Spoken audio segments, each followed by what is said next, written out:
વડોદરાની એક યુવતી સાથે લવ જેહાદની ઘટના બની છે। વિધર્મી સાથે લગ્નના 8 વર્ષ બાદ નિકાહ પઢાવ્યા। રિક્ષા ચાલક સલમાન ખાન પઠાણનો ભોગ બની છે। આ યુવતી એક સંતાન થયા બાદ મુસ્લિમ ધર્મ પ્રમાણે રહેવા માટે દબાણ કર્યું। પીડિતા વિરોધ કરતી હતી તો તેને ઢોરમાર મારવામાં આવતો હતો। આરોપી તેને ઢોરમાર મારતો। યુવતીના પરિવારને પણ જાનથી મારવાની ધમકી આપતો હોવાનો આરોપ છે। યુવતીએ પોલીસ પર પણ કાર્યવાહી ન કર્યાનો આક્ષેપ લગાવ્યો છે। યુવતી સહિત હિન્દુ સંગઠને આરોપી સામે કડક કાર્યવાહીની માંગ કરી છે।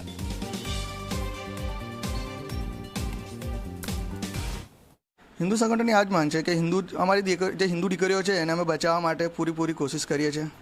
અમે તો કફન બાંધીને જ ચાલીએ છીએ કે હિન્દુ દીકરીઓને બચાવીએ, ગૌરક્ષા કરીએ છીએ। સરકાર પાસે આ જ માંગણી છે કે આ છોકરીને ન્યાય મળે।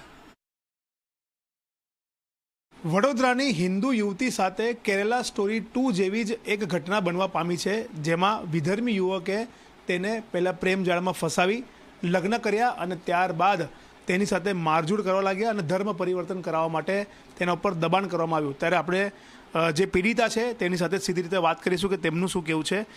શું કહેશો, જે આ વિધર્મી યુવક છે એ તમારા સંપર્કમાં કેવી રીતના આવ્યો અને જ્યારે સંપર્કમાં આવ્યો ત્યારે કયા પ્રકારની વાતો તમારી સાથે કરતો હતો? પહેલાં તો સારી જ વાતો કરતો હતો કે સારી રીતે રાખીશું, એમ તેમ બધી સારી રીતે જ વાત કરતો હતો। પછી લગ્ન પછી એ બધું જાતિની બતાવવા ચાલુ કર્યું એને। તો લગ્ન થઈ ગયા પછી કયા પ્રકારની વર્તણૂકમાં બદલાવ થયો એના? એ કે જબરજસ્તી પેલું ખાવું પડશે ને અમારી જાતમાં આવવું પડશે ને એમ તેમ બહુ ટોર્ચર કરતા હતા એમ।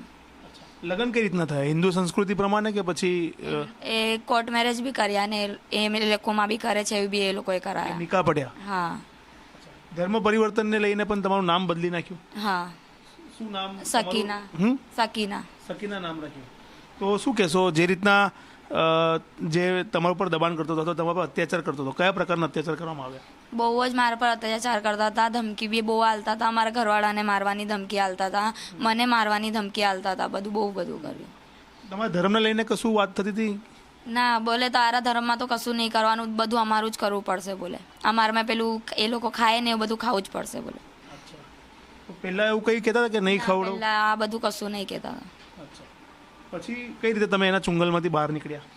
મેં અભી બહાર હજુ નીકળી નહીં, એ અભી બી મેં મારા ઘરે આવી ગઈ છું। તો હવે 2 મહિનાથી મારા ઘરે છું, ત્યારે બી મને મારવાની બધી જગ્યા મેં થોડીક બી બહાર નીકળું ને ઘરની તો મને મારવા પાછળ ભાગે છે ચક્કુ લઈને જ। અને અભી બી 2 દિવસ પહેલાં મારા ભાઈને મમ્મી જોડે બહાર ગઈ હતી કમલાનગર મેં, તો ત્યાંથી મને જબરજસ્તી રિક્ષામાં નાખીને લઈ ગયા અને ત્યાં એકલા ખેતર જેવું હતું, બતાવીશ મેં તમને, ખેતર જેવું હતું, ત્યાં લઈ જઈને મોઢામાં રૂમાલ નાખ્યું મને અને બહુ મારી મને, ને એના જોડે છક્કુ હતું અને મને કહે છે કે મેં હવે તને મારા જોડે નહીં રહેવું ને તો મેં તને હવે પેલા થેલામાં ભરીને કાપીને ટુકડા કરીને જમીનમાં દફનાવી દઈશ। તો એ બાબતે પોલીસ કેસ કર્યો છે? પોલીસ કેસ બી કર્યો, પણ પોલીસ બી કશું એક્શન અભી ઉઠાવતી નહીં, એને 1 દિવસ 1-2 કલાકમાં મૂકીને છોડી દે છે એને।